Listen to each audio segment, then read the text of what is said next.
RDC est une et indivisible. De la population de Tonon, c'est qu'il faut tout arrêter pour faire face à cette situation. Et que nous ferons de cette terre richement bénie un réel havre de paix, de prospérité et de progrès social.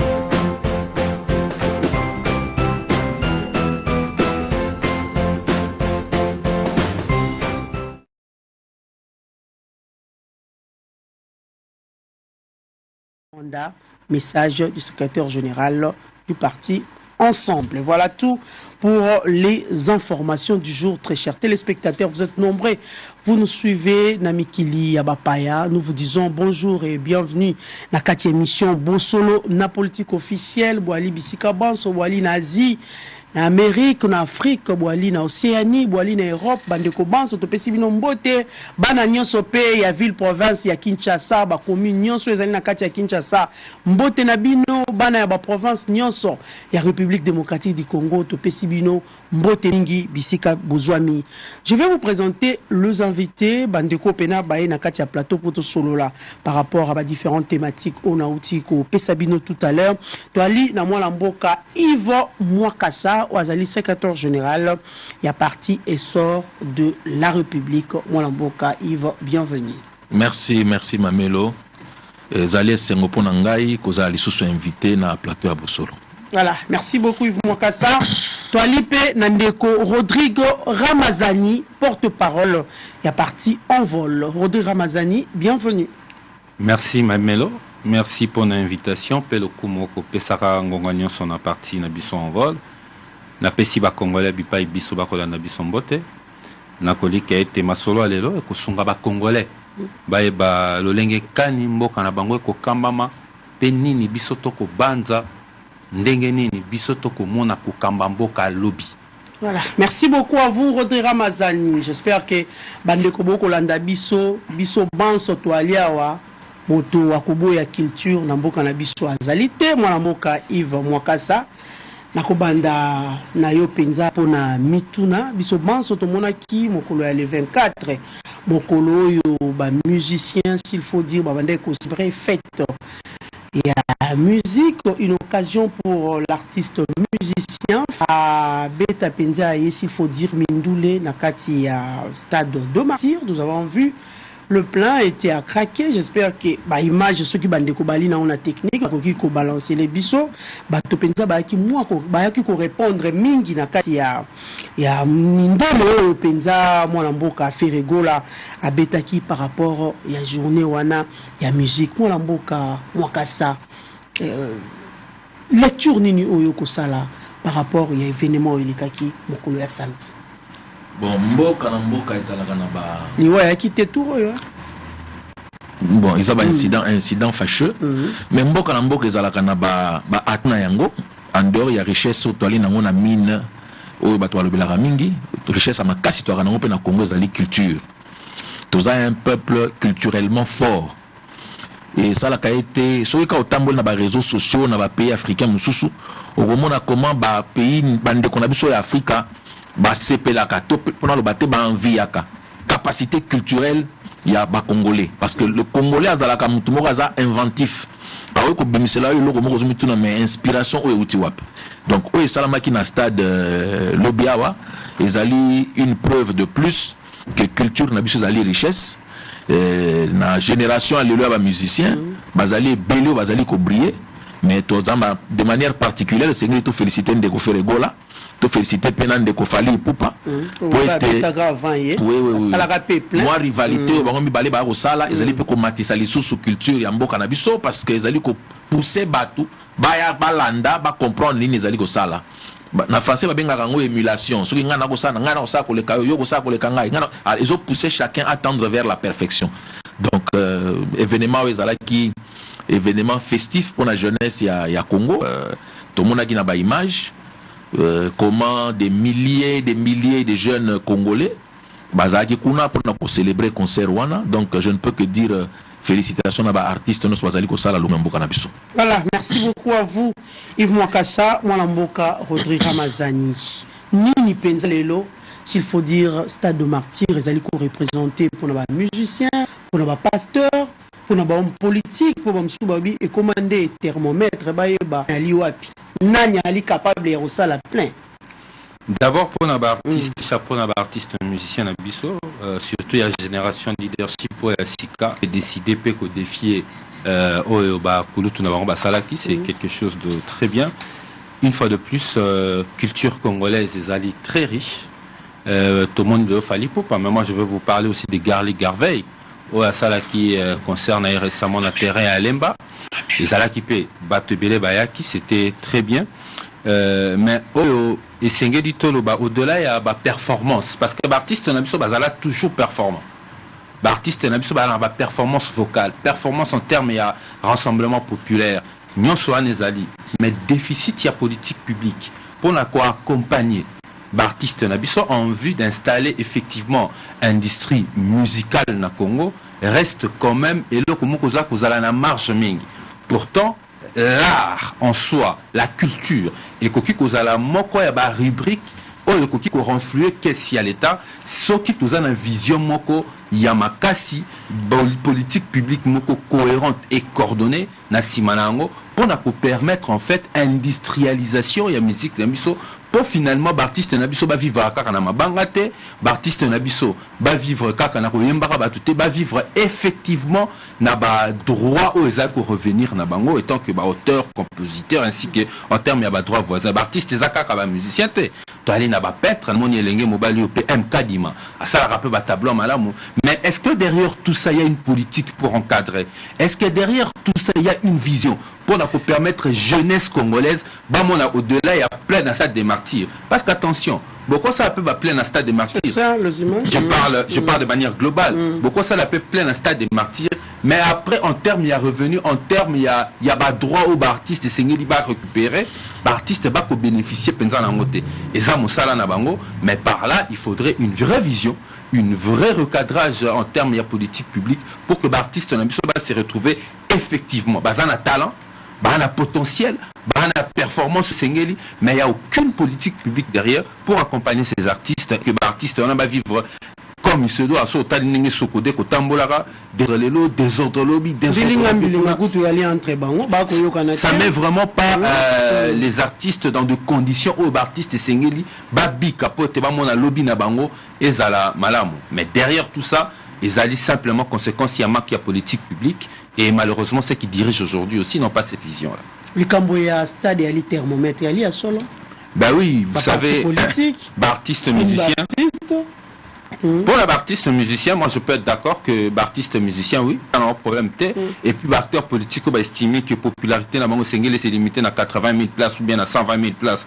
Bah, juger popularité dans Bango, mais moi je vais signaler que Kinshasa est une ville de plus de 12 millions d'habitants. Donc remplir Stade des Martyrs avec 120 000 personnes, et ça vraiment représentativité. Il y a démonstration pour la politique, j'insiste. Pour la politique, il y a des démonstrations pour dire que Bali va mieux. C'est à coup de billets de banque. C'est à coup de billets de banque. Pour que comment on a Stade des Martyrs. On a même vu dernièrement la Stade des Martyrs. Population balaliboso banana botama population aye meeting qui meeting est abîmé. Donc population ailleurs à Stade des Martyrs wana nego bomona kana ya ba politicien belé bongote ndakisa wa union sacrée ailleurs pour futa mbongo ya na Stade des Martyrs. Tonga ailleurs à Stade des Martyrs abaki mbongo esengela ka baka po ya mbongo na ba yibaki na caisse à l'état abimi na ya kenda sundola présidium ya union sacrée ba sala discours na bango liboso ba kiti or population tonga se déplacer à un meeting. Un meeting pour se trouver mon compte de tient c'est d'avoir une émission de 10h à 16h tozela ye kaka lo ba discours soka lobi 5 minutes akei biso ne social ni tokei donc ils en ont penza démonstration te ils en ont démonstration te mais pour na artiste musicien na biso ezali non seulement démonstration ezali peut gagner pas na bango toi beti na Stade des Martyrs ndenge ndeko faire ego la betaki ndenge fali pupa a betaki ndenge pe bande comme suspend na okanisa no ki président Félix Tshisekedi quoi il pas okanisa beta Stade des Martyrs wana donc ba betango parce que pour na bango za mon sala ko kotisa bango mon solo bango ba kopesa population mon solo te pour ba na Stade des Martyrs pour la bango ezali musala soki ba tondi ndenge mo ba tondi mon solo koti mais moi j'insiste plus sur une politique publique globale pour permettre que les artistes na biso ba vivre effectivement de leurs œuvres. Voilà, merci beaucoup Rodrigo Ramazani. Mwalamboka Ivo Mukasa tobongisi tour oyo mwekasa nazongi epai na yo tolobaki toali na mwa basije mingi parce que actualité pena yali mwa makasi mwana mboka tomoni tata mokonzi ya mboka chef de l'état Félix Antoine Tshisekedi epai wapi azwaki mpenza mobembo ya kokende na mbujimai mpona koassiste na célébration ya jubilé d'argent oyo basalelaki monseigneur moko kuna ya mbujimai kasi na kati ya célébration s'il faut dire na messe wana na kilt wana ezalaki organisé tata mokonzi ya mboka azwaki mpenza occasion ya kosadresse mingi na bana ya mbujimai mpe na République démocratique du Congo mobimba esiko mpenza alobaki tokotanga phrase yango: je m'attaquerai sans hésitation, sans remords à tous les Congolais qui mettraient en danger la sécurité et la stabilité du pays.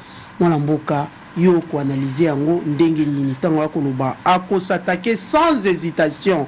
Toyebi ete mwa mikolo yo mwa barestation ekomi mwa lelo bolali bolamuki bomoni Salomon Eskadela kangami lobi kuna bolamuki boyoki Frank Diongo bakuye à partir ya Willery nde tia mwa nini te mwa président babi bamsu babi alekisi pe mwa mingi bamsu babi te il faut asala boy bon nandimite te akina kanda na kati ya kilte to ndenge nini desi to ndenge nini bapesi mo Congo na bato banso ya lingaki a travailler na bango ensemble nandimite te malemelo maloba ya mokonzi ya mboka ezali ko s'adresser na bato bazali ko sala strictement activité politique en ce sens que bazali ko exercer droit légitime na bango en tant que démocratie. Malheureusement na mboka na biso to confondaka ko exercer droit na yo ya politique na ko dépasser certaines normes réglementaires ou élémentaires. Na Congo facilement na débat mutu akoma kofinga mais soki mutu afingi na débat bufundi elobi te bafundaki ngai mpo na débat alors qu'en réalité a dépassé norme. Na Congo facilement mutu akosala opposition akoluka kota na vie privée ya mutu ole asuka na kocritiquer gouvernance akofinga vie privée akofinga njoto ya mutu ba élément corporel ya mutu ba défaut corporel ya mutu to ba qualité bato bako dépasser limite.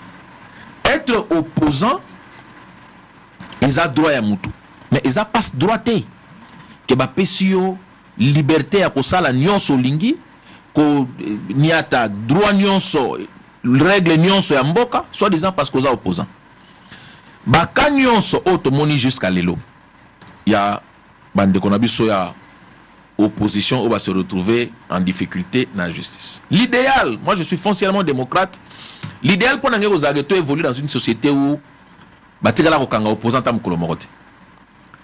Mais malheureusement certains parmi nos frères opposants, je ne dis pas tous,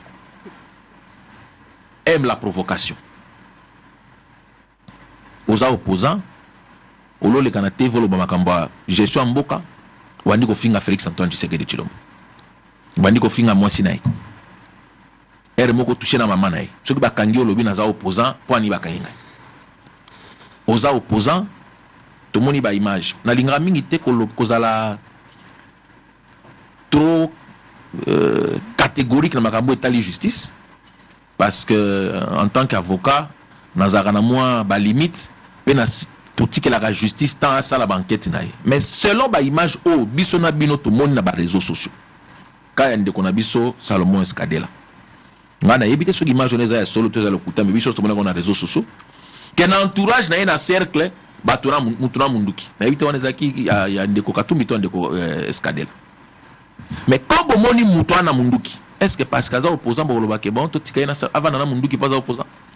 Il faut juste ça lukaye est-ce que ça a permis de port d'armes?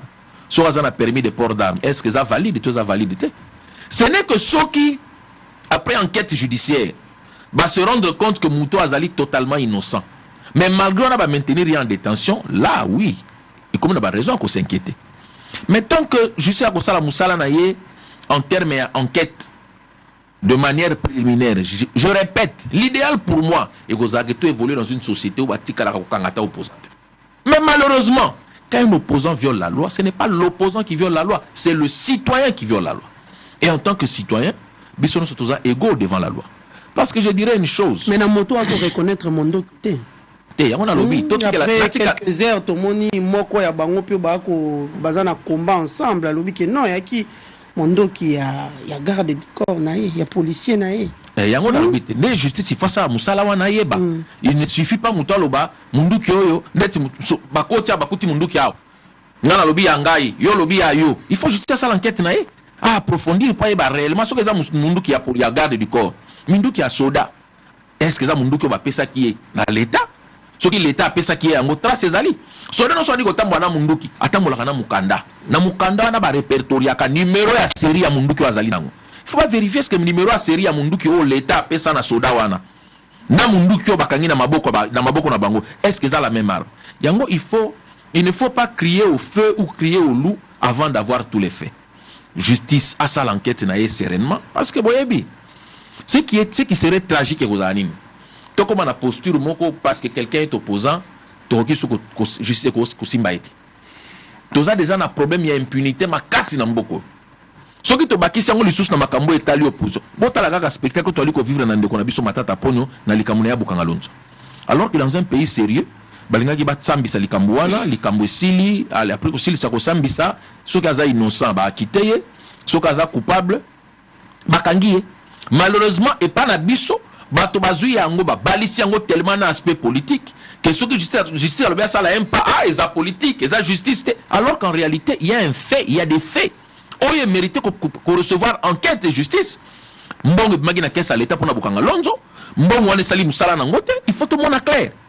Mais malheureusement, Kambopé a qui a court. Il faut tout le monde clair. C'est ça le problème. Il y a le bas qui est incompétent. Il y a mon lobby. On est même bitumba wana est incompétence. Et elle est incompétente. Cour et elle est incompétente. Ce n'est pas ça le point de départ. On est allé conséquences parce que avant bande konoso agi na pouvoir na pepe de balongwa basali en sorte que basala bat créer ba loi moko o eboti problème auto ko mona wa cour constitutionnelle cour de cassation et outi na loi bango basalaki et cette loi a été conçue de manière ya ko créer impunité, c'est-à-dire bato yebi que to salaki mbeba lokwa to sali mbeba avant to kende tika to zo ba loi moko boye o ko salaki lobby po balandira biso ko koma pasi. Or désir ya justice eza désir moko sociétal. Dans une société, place justice et égalité, société n'est qu'une anarchie. Donc il y a ces besoins à la justice, mais entre-temps, il y a des opposants, il y a des oppositions, Bazali trop prompt, il y a crier au loup. Mais je voudrais seulement rappeler à nos frères, Tobobo Sanaté Sekatouti. Il y a à peine 6 ans, 7 ans dans ce pays, 2018, des gens étaient tués parce qu'ils osaient parler contre un régime. Il y a à peine 607 ans, tu perds qui ba Rosim Kendi, tu perds qui ba Thérèse Kapangala, tu perds qui ba Papichi Swaka na Bandal, tu perds qui ba Ndekouebele. Il y a à peine 6-7 ans, à cause de l'opposition.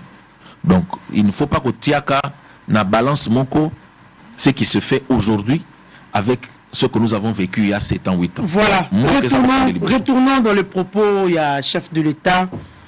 Peu importe ce qu'on dira, violation de droits de l'homme ou privation de liberté, je n'ai aucune leçon à recevoir de qui que ce soit, a dit Félix Tshisekedi.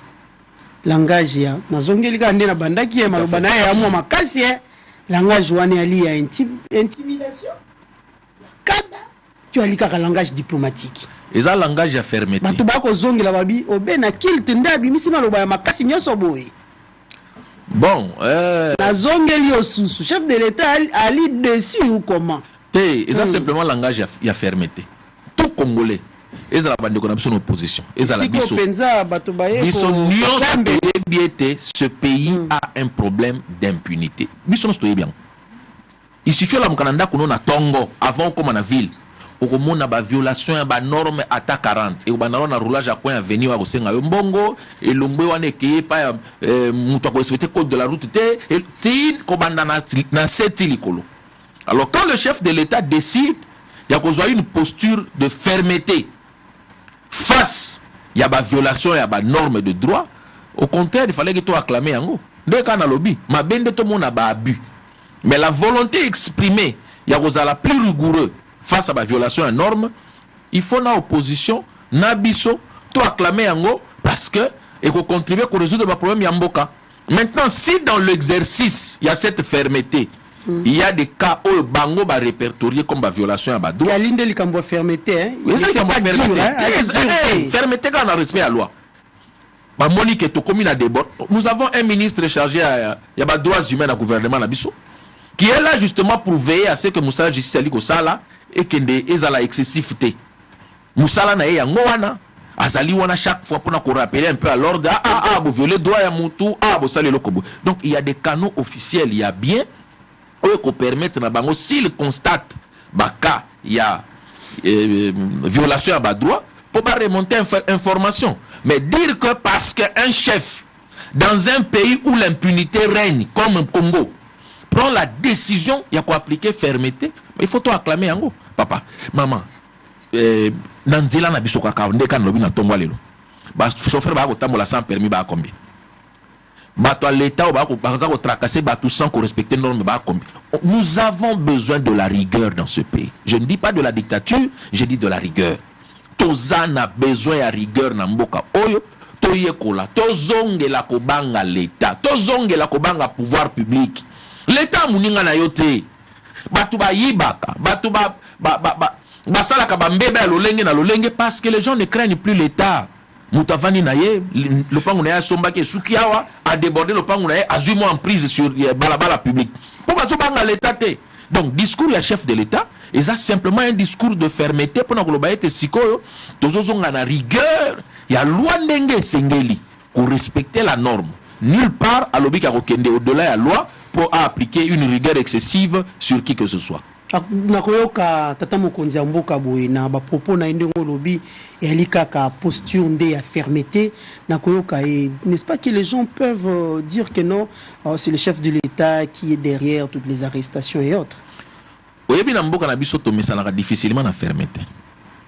Ezaka na ministre intérieur moko. Yena pesa kamibe ko kanga ministre moko ya intérieur. Kanga escadela sala boy. Ministre moko ya intérieur ayaka awa. Alobi ba tcha ba taxi nyo sueko ma jaune. Batu mboki ba taxi so la kopla butu. Atikali ferme na pona na ka moko lelo ba taxi nyo sueko ma jaune. Pona ko réformer mboka oyo. Il faut la rigueur. Wana bakaya ba opposant oyo tangeli ngai Salomon Escadela yango na lobi justice il faut ça la enquête na eti na suka soki ba fait tel que reconstitué par la justice et la qui s'y était ko Salomon Escadela zali innocent mais malgré wana ba retenir rien en détention alors là les gens auront le droit à koloba. Mais tant que justice asilisi musala na yete pona koloba ndenge tozawa est-ce que réellement ma fait les a reproché naïe et ça vrai tout et ça faux. Moi je n'ai pas lu le dossier judiciaire donc je ne sais pas vous dire exactement quels sont les faits mais si on est au en internet biloko loko la détention à armes de guerre mais ils ont infraction munene neba biloko ebo takaba rébellion neba biloko ebo takaba mort d'homme et nous vivons dans un pays où nous avons une histoire il y a des politiciens qui se lancent dans la violence armée dans ce pays donc il est tout à fait normal que ce que ba moni kamoko ya ndengo wana batu bazala justice à Lucas à la Moussala Nango. Bien entendu, tout en restant dans les normes, dans l'encadrement, il y a exercice public, il y a répression. Ndenge Zali formule la code pénal Nabiso. Merci beaucoup. Merci, Mouekassa. Voilà, Mboka, Rodrigue Mazani, venez de suivre tout à l'heure, l'occasion Nyonso et chef de l'État, le Lengena Otiko énuméré en haut. Oki Ndeko. Mouekassa lobby et ali obé posture il y a fermeté pour le respect il y a droit na kati ya mboka la justice il faut ça là mosanaye mwana mboko lobini c'est pas de la fermeté et ça processus il y a quoi installer tyrannie c'est un tyran qui veut s'installer avant na kotawana na zongana na makambo maître Mouekassa lobby je m'excuse ba arrestation il y a ba opposant à lobby ba opposant ba ko violer mibeko yango sengeli ba opposant ba kangama ce qui va violer mibeko je suis tout à fait d'accord avec vous maître quand un citoyen viole les normes préétablies à l'occurrence tout ce qui est institué en infraction évidemment, l'action publique doit se mettre en mouvement. Ce sont les basiques. Makambo Ototangi na Kelasi. Mais c'est quoi la pratique au Congo? La pratique au Congo, ça dépend des camps. Ils ont dépendre d'un camp politique Oyo Ozali. Soko Zali, secrétaire général, il y a eu des personnes. Le Biko Kopé Sabatuno Mando qui peut pas protéger le pouvoir Nabino. Justice, c'est que c'est un mouvement jamais. Baroyoka atteinte. Il y a sûreté de l'État exact nakati. Mais Soko Zabarnambe Bilinganyo. Ngale Toali Bavoko, Bi Akoli Ambouma. Oza Boloko Tilelo. Soko Zali Moutoyi de Pes. Natanga Akomba ba médiocrité. O Balubara Mingi na se anzete na parlement debout. Akofinga mwasi ya président Kamere. Akofinga basi ya Batonyoso. Akofinga président de l'Assemblée nationale na kombo na ye. Justice exacte. On a justice exacte. On a justice kotala yete. Règle de droit au maître moué kasa alobia ou ko s'appliquer. Pourquoi? Parce que Zali n'a pouvoir.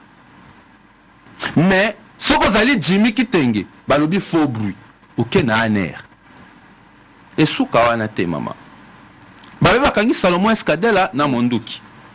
Mikolo ezali makambo sika o ali en connivence na M23. Ngapende to ko sola bobande ko sok boki mokomo bakangi boki ke badjunga na Mondoki. Balobi peke na ali na connivence na M23 boka moite c'est à la mode du pouvoir. Mais IDPSP kota kabolo côté. Tokai malembe na kotangelo ba fait. Na koya malembe. Non na si tana koya pena ba telongo na expliquer différence. Il y a deux poids deux mesures. Na ko expliquer il y a deux poids deux mesures.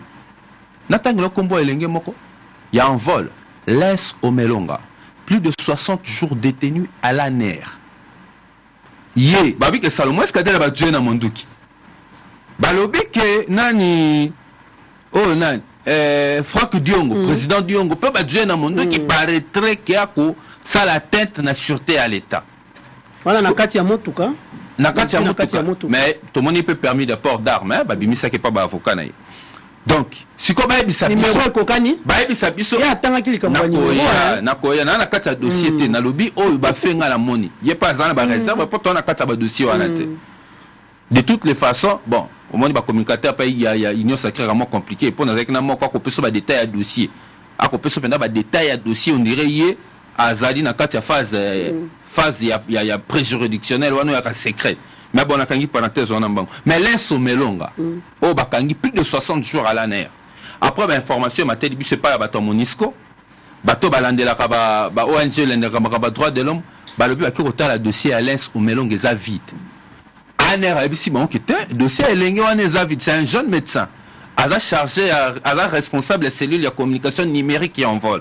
Bah on le va depuis le premier main. On a découvert son existence effective qu'après 15 jours.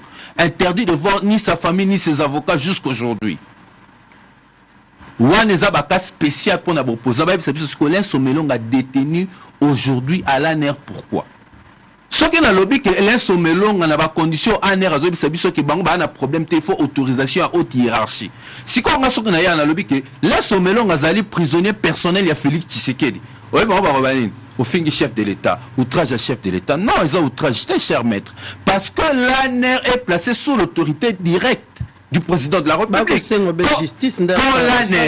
Quand l'ANR détient un citoyen plus de 60 jours, ça veut dire quoi? Que le président de la République est au courant. D'ailleurs, dans l'allocution, le droit de l'homme est allié. Donc, il y a un citoyen qui est détenu à l'ANR jusqu'aujourd'hui plus de 60 jours. Là, Somelong. Pourquoi vous détenez ces jeunes? Seulement parce que ce jeune porte l'opinion de l'opposition. Il est prisonnier de ses opinions. Ni article comme ça la tête à sûreté de l'État pour qu'il se retrouve dans ANR. Donc, justice, il y a deux poids, deux mesures. Et puis, on remarque, si sur ça, théâtre, on a justice. Liberté conditionnelle, liberté provisoire, acquittement. Au moins il bisselé là ça parmi bateau il faut que tienne à l'eau notamment ya ba François Béa il faut que Salomon Escadela bateau atteinte à sûreté de l'état ou comme mode de l'eau so posa isusu en bonne odeur na pouvoir te ba recréer le moko ya ndenge wana eza ndenge na bango ko fonctionner mettre le but sur le mususu et puis là sous qui ça na ok ababi que justice c'est que se mettre en mouvement automatiquement oui mettre c'est le basique. Quand il y a une commission d'une infraction, l'action publique peut se mettre en mouvement sans qu'il y ait au préalable une dénonciation, une plainte. Je suis tout à fait d'accord. Mais nous sommes ici dans cette ville, tout le monde a des autorités à ville. Bakofi ngana miyibi de manière interposée. Oh, et l'Assemblée provinciale a lobby que le gouverneur a côté ça ba emploi fictif nakati ya hôtel de ville donc Ali Moibi. Yepe kuna sali vidéo na lobby bolanda pasteur wala te Ali Moibi. Bako beta naka bango na bango miyibi zangate bango mo nde babi ke ba miyibi. Mais pendant ce temps où est l'action publique qui doit se mettre automatiquement en mouvement. L'action publique est en mouvement pour des choses aussi sérieuses que ça. Et que en mouvement quand il s'agit d'un opposant qui prend une position, l'ANR est sous l'autorité du président de la République. Donc l'insommélion est le prisonnier personnel et Félix. Je vais voir l'ANR, tous les services en action pour museler l'opposition. Mais quand les deux membres de l'Union sacrée se tapent dessus, alors que Bandalunga, Bandalunga, Nabiso, et un problème dans la rivière Makele, les quartiers Luboudi, et Dindi, ma famille Lungo, Nabi Bilenge, Bele, Bazaro Vanona, Baza obligé à déménager, Ban Sika Vandate. Au lieu que Babunda, Babé, Bana, parce que, oh, Yalinga qui Babungisa, rivière Makele, l'enfer qui bat au quartier Luboudi, Bavanda, Kimia, Te Bango, Babé Bani Ponango, Te Babé Bani Pona Makamobambongo, Nabango. Babé Bani Lissous, pourquoi Babé Bani? Parce que, Bako, le terrain municipal, Batia Kermès, n'a qu'à terrain municipal. Makambo Bango, Babé Bani Liangona. Or, projet Prostam, oh, et ça là, terrain municipal, na ba commune, union, ceci là, Yabanda, les six la raté. Pendant ce temps, nous avons un président de l'Assemblée provinciale, nous avons un gouverneur de la ville qui se réclame d'être des bandades. Nous avons encore un ministre au gouvernement. Pendant ce temps, stade municipal, il y a bandal, bien qu'ils ont bénéficié de la résolution au Conseil des ministres. Et Zaka a achevé, Tebani, Rosata, Misalate, Bako, la Rocha Kermès, parce que pour la Bango, mi balé, on a babike, Bilenge, ya bandal, Babatolo, Keto, na kopo. Le roi biso ba mon biso bana bandal batalo keto na kopo na koye bisaba na bandal ba o wana mi balé bango mi balé ba kobenga na miibi bango mi balé botala ba ça peut ba parti politique 2023 botala te sika ba vandite parce que pour na bango biso bandalo to ba to kopo na loketo yango ba ko bundela biso po ba tia kermesse. Moi j'aurais voulu que ba bunda ba beba na po moka linga kis municipal. Et vous allez bala boso ba tia kermesse na kati ya municipal. Mais na télé melango au deuxième fois ba kermesse c'est pas deuxième fois la première fois na la télé melango na commune. Na la télé melango na commune, je pense que les images sont passées par Orly même na la politique na télé melango na bandal. Mais au nom de bandal bon qu'on avait dit laissons passer comme ça, bah autorité, bah t'as la n'engeni bah rebondissa. Mais aujourd'hui, ils reviennent encore avec une kermesse na katia bandal. Le quoi là-bas, on va réussir que biso bana bandal. Toi, il y a campagne d'évangélisation. Il y a cop, on a le quête. Il y a campagne d'évangélisation. Président Assemblée provinciale, na gouverneur, il y a vu la Kinshasa. Je parle à leur titre d'autorité. Voilà, Rodrigue Amazani. Tozonga na katia sujet. Na clôture aspect, il y a souka, alobi, et le comme alobi. Il y a 5 ans passés, tous ceux qui ont observé, Batoba Kokufa to perdre aussi Mukendi. Maître Kobo Sanamingi TP dans le régime to perdre d'avant Kalala. Azali qui membre a SID en pleine activité politique. Babomaï abattu. Ce n'est pas fini. À Louisa Fabrice Famba, un opposant farouche de ce régime qui était membre de l'envol, Babomi est abattu lâchement. Ce n'est pas fini. Le 30 avril 2021, manifestation élève na Beni. Un élève a fini succombé et réprimé par le régime. Et sous Kawanate, le président de la République a apparu publiquement pour le Bakeba Nana Bahala qui manipulait. Wana ali pour la réplique, pour la mettre à Bombango moi Lisaka na kanisi a rozongela. Voilà, chef de l'élection, une minute hein. Tata Mokonzi Amboka, Tata Mokonzi Amboka. Alobi moi ba propos ebele, oyo ndeko alobi, c'est vrai ou tiko loba ali posture ya ali plutôt posture ya fermeté te kasi alobi. Abengi église catholique azala au milieu du village. Lolenge église a kosaela ba déclaration nae, lolenge ba kolobela ba ina katikati te pona tata Mokonzi Mboka ba kozwa position ya ba mususu. Ya opposition. Mamelo église catholique utakala azalaka toujours côté ya ba faible. Église catholique utakala azalaka toujours côté à population ou ezali opprimé. Église catholique azalaka toujours au milieu du village parce qu'elle a la population. Alors bien collaborer dans l'État, Église catholique a collaboré dans l'État. À la société civile. Et ça, contradiction à président Nabiso. Il y a Tomé Salanango, il n'y a pas longtemps à BBC, il a déclaré autre chose que ce qu'il déclare aujourd'hui. Président Nabiso, mais ça n'est la contradiction. En fait, au moins, les bossons, tu as un président, mais ce qui bimi pour loba, a loba makamama peut-être batbako au capté. Mais les autres, on a président Zoloba Mingi. Ce qui bimi makamba loba moya pour capter en zate parce que ils ont une contradiction na katina ngomoko. Félix Tshisekedi abi a ko s'attaquer na batunyon so ba ko menacer nini sécurité à ba congolais. Les botika na ka moment muke penza. La stabilité en mboka. Oui, président de la République a bossana qui ba conseiller fallait ba ibisa que Bunaga nezana on a maboko ya ba M23 ça fait aujourd'hui une année. To célébrer qu'un jour mon anniversaire naé. Ça fait une année que Bunaga ne zakar na maboko ya banguna. Wane sikana biceps nga bimisela ba opposant ezate. Nako rappeler mon kondiamboka mobondo ezakaka wa musika tena kisasa wana yo senga avion te. Esenga avion te. Et senga intervention pembeni pour que lui étant que commandant suprême achabiso na sécurité. Et c'est l'été maman Melo na rappeler sous mon kondiamboka pour ba conseiller na ba sa musala te. Motata mokonzambo kana kisasa tolala resute ba mama ba kendo rozama pana 5 heures ba koma ko banga ko bima po kulu na koma ko sala patrouille na ye police ko sala na gauche kulu na ko sala patrouille na ye na droite wana pet esika to ko zela obimisa biceps c'est pour sécuriser ba congolais ennemi ya Félix Tshisekedi atika ko luka bango na kati awa ennemi na azate ennemi na yake ko luka bango na ba ancien partenaire na ba rwandais ba déstabiliser mboka na biso binemi na bali kuna akoki ko lukate ko sala nyonso po e amenasa liboso te amenasa ki biso ke maloko ko tonda amenasa lisusu alobi ke maloko ko tonda te yami bali abakisi so abi na ko s'attaquer na bango nyonso même en violation de droit alobi ba droit de l'homme ko lobele lorote. Comment dans un état de droit ba droit de l'homme ya bato ko lobele lorote? Et je comprends aujourd'hui la position du président de la République. Le comment na ba bilenge ba kangami plus de 60 jours na ANR. Plus de 60 jours na ANR. Na ebite za procédure ni. Toi l'étape ya garde à vue, ning bakangiles, et l'étape ya mandat d'arrêt provisoire, ezali détention na ANR. Na ebite faut ba expliquer ngeza ndengeni. Donc pas la président de la République. Ezolobele l'autre côté parce que moi cette déclaration, c'est une façon pour le président de la République. Na lilobo abimisi. À encourager sous bas service ba continuer na ba violation ya ba droit sous prétexte que ba ko lukabato ba ko attenter na sûreté publique à l'État. Voilà. Un État ne se construit pas comme ça. Un État se construit dans le respect des normes, dans le respect des libertés. C'est comme ça qu'un État doit se construire. Un État qui se fait de droit. C'est pas pour rien que nous avons cette constitution. Merci. Ce qui a l'embimbo kaoyo papa mokonzi ekolo. Et ça peut pas citer le 20 décembre à Moussikate, ata le loko sa mokanda à démission, atiki mboka po bato ba na capacité à gérer ko tchaba congolais na sécurité. Merci beaucoup Rodrigue, merci beaucoup. Mwana mboka Yves Mwekasa nazongi epai na yo.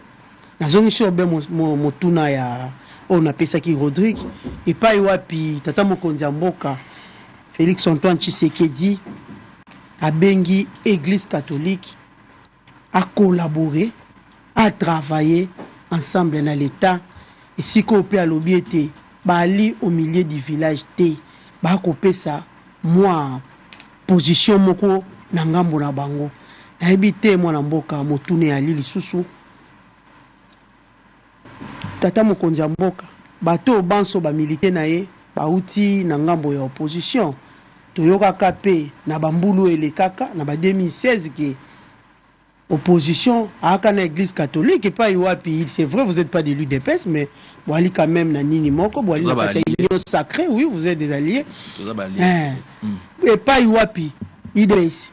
Nan ba allié na yemo susu, ba kapé ba opposant et pas Iwapi. Ba tambola kapé nzela moko na église catholique et wana église catholique aka au milieu du village ou bien ndengeni moi contradiction toté. Merci Mamelo. Na sepela na ba congolais pour bazaka ba to recherche congolais sur le bili comme na TV yambaka mbala mongo te luka a salama recherche na so rolandi de ko Rodrigue Maramwazali Goloba à peindre situation à droit de l'homme tout en noir na mboka na biso et continuant na kati à lancer habituellement ba opposants ba salaka kolaksa comment baza ba victime.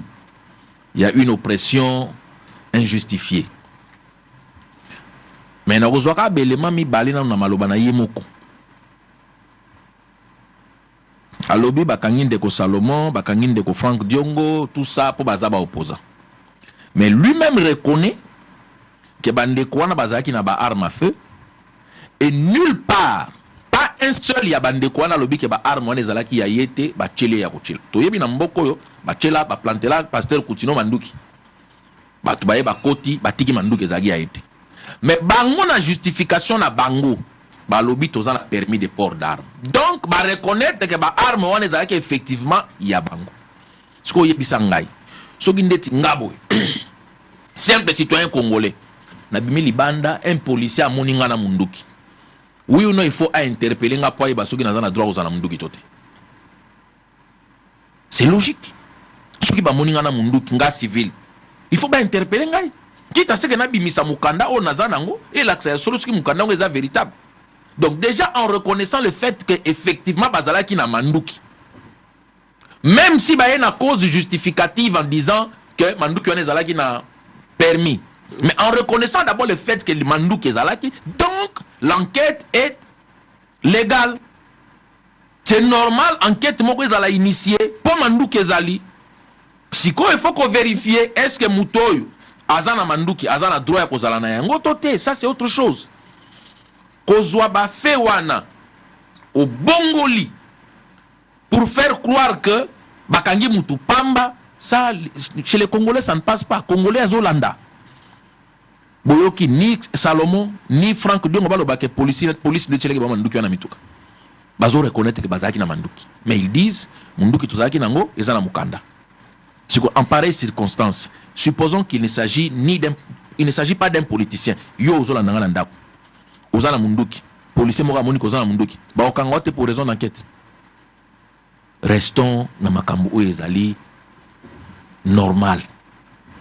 Et je me répète en disant, ce n'est que ceux qui après se rendent compte que ça yangote.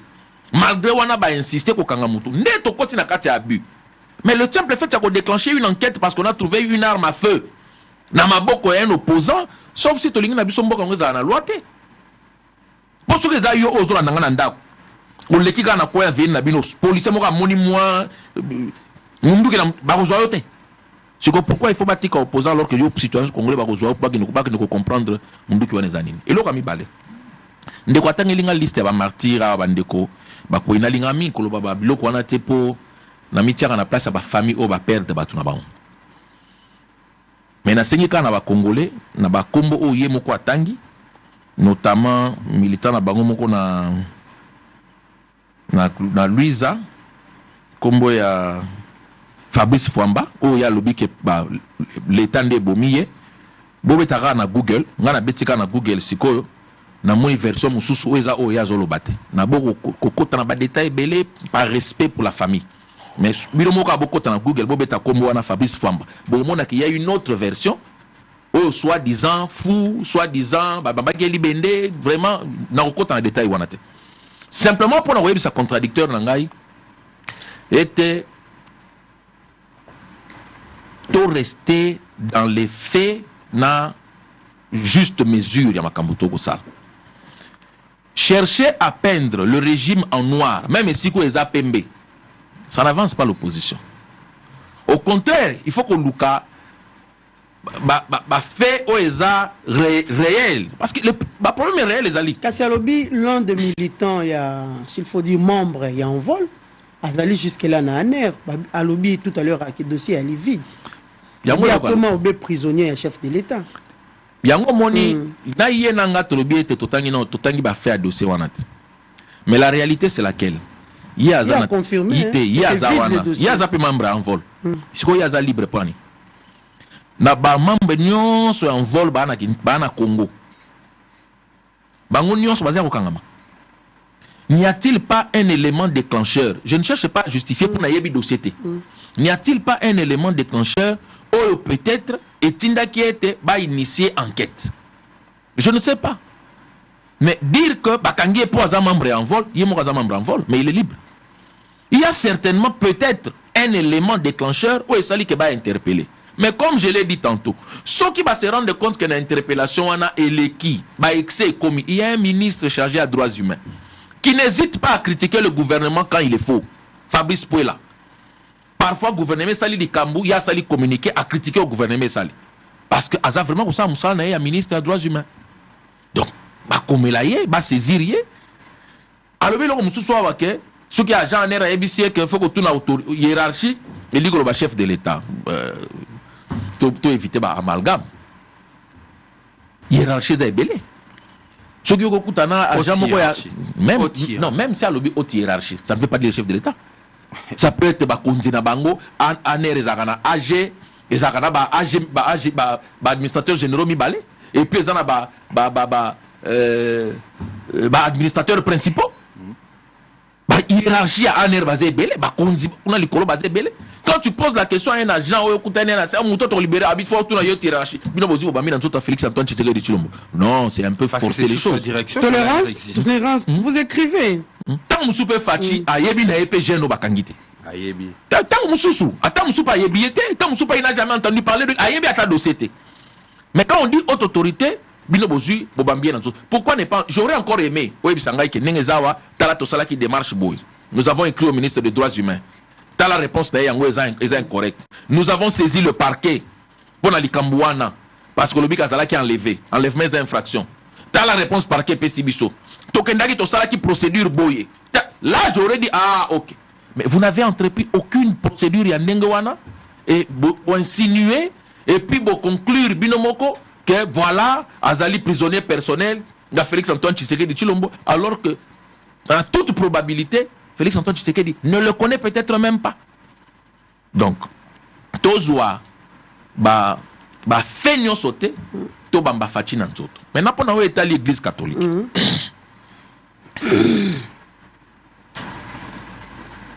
Église, eza église. Écoutez qu'à l'église, na mission évangélique na ngo, ngamoko naza foncièrement chrétien. Même si nous sommes en église de réveil, mais nous sommes catholique parce que j'ai fait mes études dans ma boca catholique. Donc j'ai beaucoup de respect pour l'église catholique. Je ne me permettrai pas à propos déplacé vis-à-vis à l'église. Mais toutefois, lorsque nous avons prise de position à l'église, au leboyoka moral, beaucoup de opposition politique, il y a un problème. L'église a un rôle moralisateur. A aider Bissonionso, na pouvoir, na opposition, Kozongananzela. Quand il y a quelque chose qui ne va pas, Boyoki pe façon église à l'obéli, binomoko na mutema bolobi que non, il loko bazolo bezananzela. Mais awa to comme on a impression que depuis balança gratuité, qui a fait perdre à l'église beaucoup en termes financiers, que la principale ressource de l'église catholique n'a pas de mabonzate, comme les églises, ce n'est pas les mabonza, comme les autres églises, la principale ressource financière de l'église catholique, c'était les écoles. Avec projet à gratuité, l'église a perdu une partie à revenu. Église catholique, j'ai beaucoup de respect pour eux. Et on a l'impression que, comme il y a acharnement, il n'y a pas une sortie médiatique, il y a certains prélats sans tirer à boulet rouge sur le chef de l'État. Si le vrai problème est que vous avez perdu des revenus suite à la gratuité, pourquoi ne pas engager négociation dans l'État? Ndenge ba négociation à Kala et ça la kaite ba pesa bino ba école conventionnée. Mais Yves Moukas, est-ce qu'il y a l'une les longs s'il faut dire en 2023 ton régime il Félix Tshisekedi que l'église catholique a tenu un propos pareil? Non. Ou soit Tazala peut-être dur pe na kati ya malbana et toi au positionnement. L'église a IDP ça qui na opposition, l'église catholique a qui côté ni. Des places il faut éviter amalgame. L'église catholique sous Kabila basée pour critiquer Nini. Non, je prends un exemple.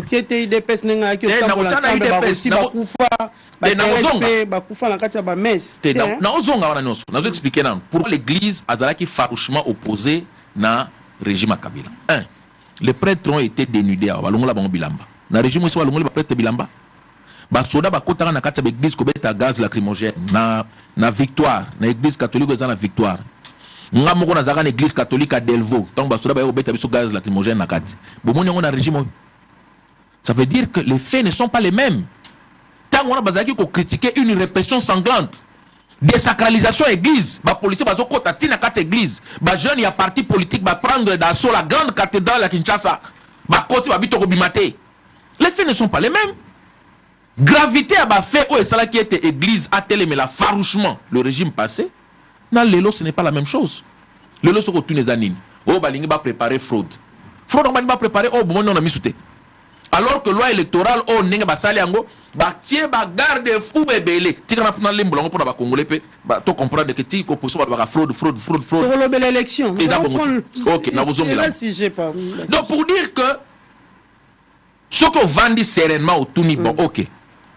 L'église catholique a reproché biso nini puisqu'ils reprennent les mêmes éléments de langage il y a bande qu'on a biso opposition. Au baza ko préparer fraude. Chuter. Alors qu'en réalité, ce n'est pas la même chose. Donc, pour dire que l'Église Azala qui peut opposer à Tango à Kabila, c'est trop simpliste. Il faut qu'on t'a qu'est-ce que l'Église dénonçait en ces temps-là, qu'est-ce que l'Église dénonce aujourd'hui. Donc, on ne dit pas que l'Église ne doit pas critiquer. L'Église a le droit de critiquer. Si l'Église ne critique pas, c'est différent. En ces temps-là, il y a différence. L'Église catholique était avec l'opposition, il dénonçait quoi? Il dénonçait la répression, il dénonçait la tentative de modification de la constitution pour le 3e mandat à Kabila, il dénonçait la tuerie à l'opposant, l'arrestation arbitraire à l'opposant à Tangouana, il dénonçait les faits aux alaki propres à moment wana. Les loyaux, Fachazo qui a la 3e mandat, les policiers qui ont attaqué l'église pour dénuder la sangonde to monakia, bazako dénoncer nini.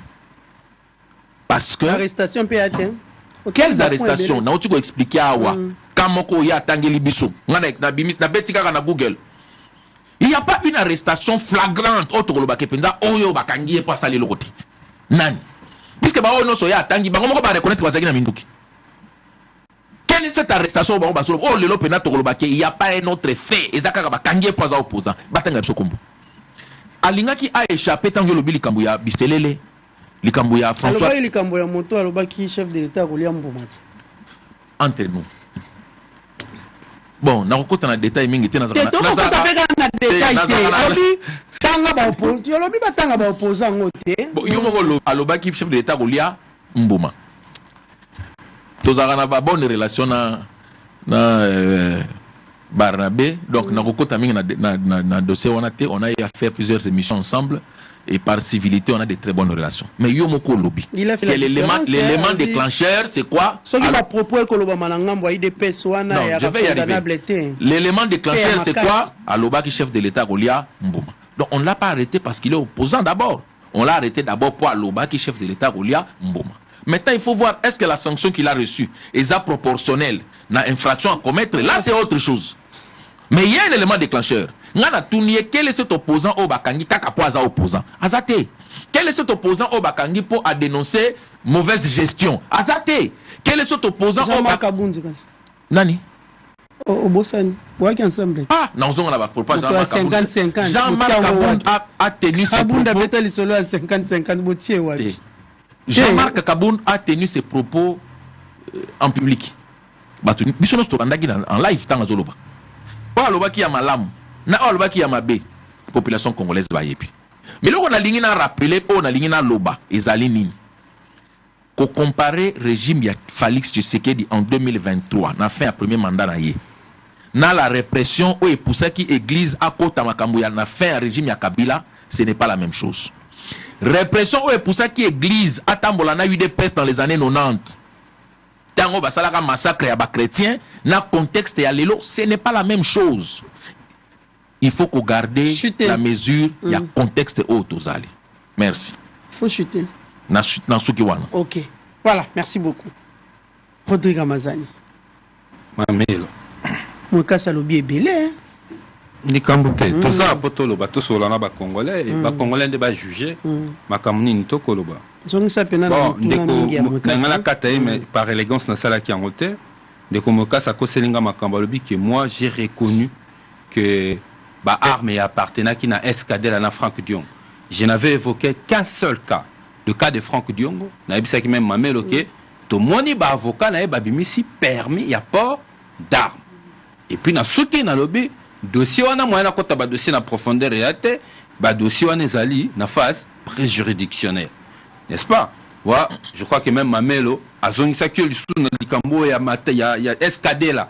A ebisio que non mais ba bi que arme on ezali ki ya du corps ya mata tamponio et non ya SKD là parce que ba identifier nango ezali ba identifier ya garde du corps rapproché ya matata. Voilà Mamelo si aloba que on a mona ki inutile dans un débat na zongelango déjà parce que la journaliste vous a remis cette question. Donc likambo wana okoselingai na kosenga na tongo kozoma loba na honnêteté intellectuelle au retirer yango parce que ngala tikel koloba lo kwana te au niveau charger nga po au construire argumentaire na yo c'est malhonnête sikoyo tokende na ka mususu lobi ka ya lens lobi ke envoie les sali et l'autre côté po na yango po ba yeba ndeko Mokasa en intellectuel lorsque aux en information te l'attitude à tenir c'est de se réserver, c'est de se réserver. Première chose, autant que ministre des droits humains, oui, l'envol a été allé voir le ministre des droits humains depuis Wakomele Mukanda, Tokokende, un mois, à Yanolarango peut-être. Babilenge na biso envol, bakene ko mona ye, ko dénoncer kawana. Parquet démarche nini to salité. Aner wana to ko tinda ba avocat moye ba kote zate libota pe moye ba kote zate. Mais maître Mokasa lui quand même qui envole les salles de l'autre côté. Non, maître Mokasa, vous n'êtes pas informé. Je vous informe par contre que l'envol a entamé des démarches qui malheureusement n'ont pas abouti d'autosaisir Monisco, n'a bateau à droit de l'homme parce que facilement ils arrivent à entrer. Des bateaux Monisco, il y a des informations pour nous dire que les dossiers de ce jeune, on nous dit que c'est vide. Sauf qu'ils attendent l'autorisation de la haute hiérarchie. Mais ce que haute hiérarchie, c'est le président de la République, je crois décret 1999, ils ont créé ANR, si je ne me trompe pas de l'année, l'article 3 Nango, ils ont institué président de la République comme autorité directe. Il y a un service, voilà, les services là est sous l'autorité du président de la République. La haute hiérarchie, je ne vais pas aller l'inventer. La haute hiérarchie, moi je le trouve dans un dispositif légal, voilà. Sauf si vous voulez en inventer un autre, mais pour moi la haute hiérarchie c'est le président de la République parce que c'est un service qui est sous sa direction. Voilà, parenthèse. Yami Balé, donc quand il y a l'un Somelonga, envole et salignos. Mais le Kolatoa a un régime tyrannique. Nous avons aujourd'hui un tyran qui s'est construit, qui est Félix Tshisekedi, un dictateur qui est en train de naître et qui veut commencer à appliquer en violation des droits et libertés des Congolais parce qu'il y a un mouvement à lobby qui est droit de l'homme, il s'en fout. Or, un État, même la Constitution, les Congolais vont voter un référendum, vont opter pour un État de droit démocratique. Pas pour autre chose. Mais il y a lobby, il y a un État y était. Je crois, tout ce qui se passe aujourd'hui, je peux comprendre. Et même le danger, c'est que position à président de la République, ils ont favorisé les services. Continuer la violation, il y a des droits et libertés, il y a des citoyens qui sont censés être un des garants à livrer en pâture. Aujourd'hui, on en parle parce qu'on est de l'autre côté. Je le signale que sur la même chaise, il y avait d'autres concitoyens qui étaient dans la même posture et sur la même chaise. Aujourd'hui, ils sont de l'autre côté. Et moi, nous vous demandons, dans le cadre de refondation de l'État, l'État est vendu dans la base. C'est ça le combat de l'envol. La refondalité va dans la base pour que, aux à la opposition, aux à la majorité, deux poids, deux mesures, il y a justice. Bah, où tu es là? Mais tout ça, mais Kabouya, le bail qu'on peut s'aminduki, prendre le pouvoir, na bango, le betiango kara, moto a finga ba mama, ba tubanzoto, ba mama, pes reconnu, wana boliango pe kara. Mais ce que ça qui est opposition, diffamation, chaque jour, tu auras diffamation dans le plateau de télé, na combo, matata, qui ne diffame pas, Fayoul, qui ne diffame pas Katumbi. Toutes les informations à ma bé, Bobamba, on a un autre na bango. Mais on a diffamation, non, ministre, ya bino bacommunicateur arosela Rodrigue Ramazani nde abimi mbangu faux bruit mais bafaux bruit oyo bino bopropageaka ntongo midi pourquoi les autorités établies. Je suis le communicateur de l'Union sacrée ici qui font du faux bruit du président contre les ministres, contre les autorités du pays. Voilà du côté de l'opposition ce faux bruit. Le problème ici, je ne dis pas que les opposants ne doivent pas être... Quand il y a commission de l'infraction, je suis un adepte de droits et libertés, mais surtout un adepte de l'ordre. Je ne peux pas autoriser, mais quand il y a le deux poids de mesures, c'est ce que je dénonce aujourd'hui dans le plateau de l'eau. Les régimes passés s'attaquaient contre l'Église. Aujourd'hui, ce n'est pas le cas. Dois-je rappeler que la danse du cardinal a été visitée par les militants des partis politiques? Dois-je rappeler qu'il n'y a pas longtemps à Kasumbalesa, les évêques ont été poursuivis, pourchassés par les militants des partis politiques en toute impunité. La Sénco en a même fait une déclaration. Aujourd'hui, la logique, quand vous suivez même les discours du président de la République, que j'estime être très dangereux pour la stabilité dont lui-même il parle, aujourd'hui, le président de la République s'attaque frontalement à l'Église catholique. Ça veut dire quoi en réalité? Et il est fait, en tout cas pour le président de la République, il a choisi le lieu et le moment. Les moments, c'est la période électorale. Les lieux, c'est son fief naturel, qui est le Kasaï. Là, il a choisi de tenir un discours stigmatisant l'Église catholique, pour dire que l'Église catholique est partisane. Là, il s'adresse à ses sympathisants et à ses militants, que l'Église catholique est partisane. Faites attention à l'Église catholique. Je ne peux pas continuer à accepter cette dérive. Ça veut dire qu'il est en train d'alerter tous ceux qui ont menacé les cardinals, tous ceux qui ont menacé les évêques, de se préparer à menacer les autres, Monseigneur Cholet et consorts. Non, un chef de l'État ne parle pas comme ça. Un chef de l'État doit parler de l'Église de manière générale. Un chef de l'État ne fixe pas, ne stigmatise pas une catégorie de ses citoyens. Là, le président de la République a outil qu'on soit Église catholique, à bois qui a maboko balou. À tout moment, tous ces jeunes gens qui menacent les hommes de l'Église catholique vont s'attaquer à eux. Mais à mon écart, l'Église catholique, parce que l'Église catholique est en opposition à un peuple. Donc, le processus électoral est chaotique. Et l'Église catholique a tout observateur averti. La déclaration où tu pas la déclaration où tu même na à Congo. Tant que ça la audit, ici copains et copines, observation électorale à travers l'Afrique, qui n'ont aucune expérience en matière d'audit, et vous pensez que ce travail là est sérieux? Élection. Tant l'église catholique a que bon moyen va congolais comme il passe. On appelle l'église catholique a ça qui vient comme Italo. Tant l'église catholique a la insécurité grandissante sur l'ensemble du territoire national. Les Congolais sont abandonnés. Pas Congolais comme le roi Borfele. Ils sont abandonnés, ils sont en insécurité, à Rutshuru, à Massissi. Même oyo bako ki ma insécurité, ba ki mi guerre, ba eko bata mana Ituri na lala, ba boma bango, muta ki mi insécurité. Alors bien quand même na Ituri ici ka oyo rozana ka ba réfugié ba batela ba bomi bango plus de 55 morts. Et quand l'église catholique parle de ça, vous dites que ça dépend des périodes. Non, l'église a toujours été aux côtés du peuple. Et l'Église prend la partie pour peuple. Moi, j'aurais bien voulu que le président soit honnête. Il y a des églises ici dont je ne citerai pas le nom, un évêque reconnu, qui passe matin, midi, soir à insulter les opposants, insulter Katumbi. Ça, ce n'est pas une église. Pour Félix Tshisekedi, il n'y a que l'église catholique. Et il y a un prophète qui passe son temps à prophétiser. Son église est connue, et d'ailleurs le président de la République même là-bas, prophétiser pour son fidèle, ça ce n'est pas un problème. Ça n'intéresse pas Félix Tshisekedi parce qu'on lui jette des fleurs. Un président de la République aurait parlé de l'église, pas stigmatiser une église. Là, le président de la République vient d'exposer des citoyens. Au-delà du fait que Baza est évêque, citoyen congolais. Il vient d'exposer des citoyens parce que Baza déjà victime de l'attaque. Il ne les a pas protégés. Rôle naïe, Zali, à cause s'attaquer à Mangote, mais de les protéger. Voilà, merci beaucoup, Rodrigue Ramazani.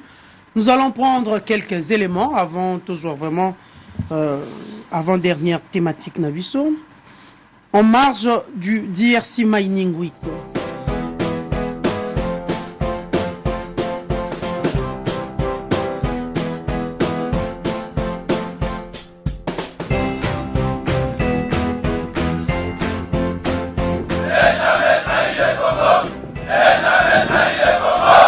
RDC est une et indivisible. De la population et de tout le monde, c'est qu'il faut tout arrêter pour faire face à cette situation.